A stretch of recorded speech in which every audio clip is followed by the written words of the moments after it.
ಖ್ಯಾತ ಗಾಯಕಿ ಜಾನಕಿಯವರ ಮನೆಯಲ್ಲಿ ವಿಷಾದ ಮಡುಗಟ್ಟಿದೆ. ಎಸ್ ಜಾನಕಿ ಅವರ ಏಕೈಕ ಪುತ್ರ ಮುರಳಿ ಕೃಷ್ಣ ಇನ್ನಿಲ್ಲ. 65 ವರ್ಷದ ಜಾನಕಿಯ ಪುತ್ರರಿದ್ದು ಖ್ಯಾತ ಗಾಯಕಿ ಎಸ್ ಜಾನಕಿ ಅವರ ಮನೆಯಲ್ಲಿ ವಿಷಾದವೊಂದು ಘಟಿಸಿರುವಂಥದ್ದು. ಅವರ ಏಕೈಕ ಪುತ್ರ ಮುರಳಿ ಕೃಷ್ಣ ಇನ್ನಿಲ್ಲ ಅನ್ನುವಂತಹ ಸುದ್ದಿ ಬಂದಿದೆ. 65 ವರ್ಷದ ಜಾನಕಿಯ ಪುತ್ರ ಅನಾರೋಗ್ಯದಿಂದ ನಿಧನ ಹೊಂದಿದ್ದಾರೆ. ಇಂದು ಮುಂಜಾನೆ ಅಸುನೀಗಿದ್ರು ಜಾನಕಿಯವರ ಪುತ್ರ. ಮೂಲತಃ ಭರತನಾಟ್ಯ ಕಲಾವಿದರಾಗಿದ್ದರು ಮುರಳಿ ಕೃಷ್ಣ. ತೆಲುಗು, ಮಲಯಾಳಂ ಸಿನಿಮಾಗಳಲ್ಲಿಯೂ ಕೂಡ ನಟಿಸಿದ್ರು ಎಸ್ ಜಾನಕಿಯವರು. ವಿನಾಯಕರು, ಮಲ್ಲಿಪೂವು ಸೇರಿ ಹಲವು ಚಿತ್ರಗಳಲ್ಲಿ ನಟನೆ ಇತ್ತು. ಕೂಲಿಂಗ್ ಗ್ಲಾಸ್ ಸಿನಿಮಾಗೆ ಚಿತ್ರಕರೆ ಒದಗಿಸಿದ್ರ ಮುರಳಿ ಕೃಷ್ಣ.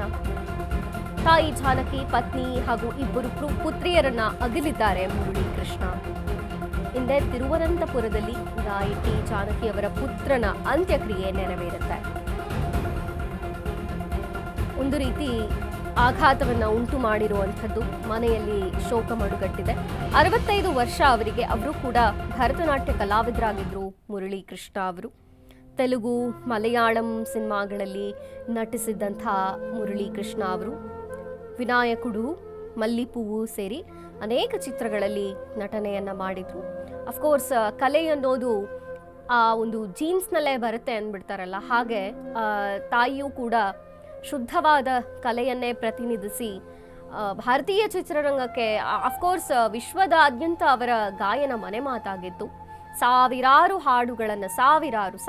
ಹಾಡುಗಳನ್ನು ಕೊಡುಗೆಯಾಗಿ ನೀಡಿದ್ರು ಎಸ್ ಜಾನಕಿಯವರು. ಅವರ ಪುತ್ರ ಇವತ್ತು ನಿಧನರಾಗಿರುವಂಥದ್ದು. ಅವರು ಕೂಡ ಭರತನಾಟ್ಯ ಆರ್ಟಿಸ್ಟ್ ಆಗಿದ್ರು, ಭರತನಾಟ್ಯ ಕಲಾವಿದರಾಗಿದ್ರು, ಜೊತೆಗೆ ನಟನೆಯಲ್ಲೂ ಕೂಡ ತೊಡಗಿಸಿಕೊಂಡಿದ್ರು. ಕೂಲಿಂಗ್ ಗ್ಲಾಸ್ ಸಿನಿಮಾಗೆ ಚಿತ್ರಕರೆ ಒದಗಿಸಿದ್ರು ಮುರಳಿ ಕೃಷ್ಣ. ಇದೀಗ ತಾಯಿ ಜಾನಕಿಯವರು, ಪತ್ನಿ, ಇಬ್ಬರು ಪುತ್ರಿಯರನ್ನ ಕೂಡ ಮುರಳಿ ಕೃಷ್ಣ ಅಗಲಿದ್ದಾರೆ.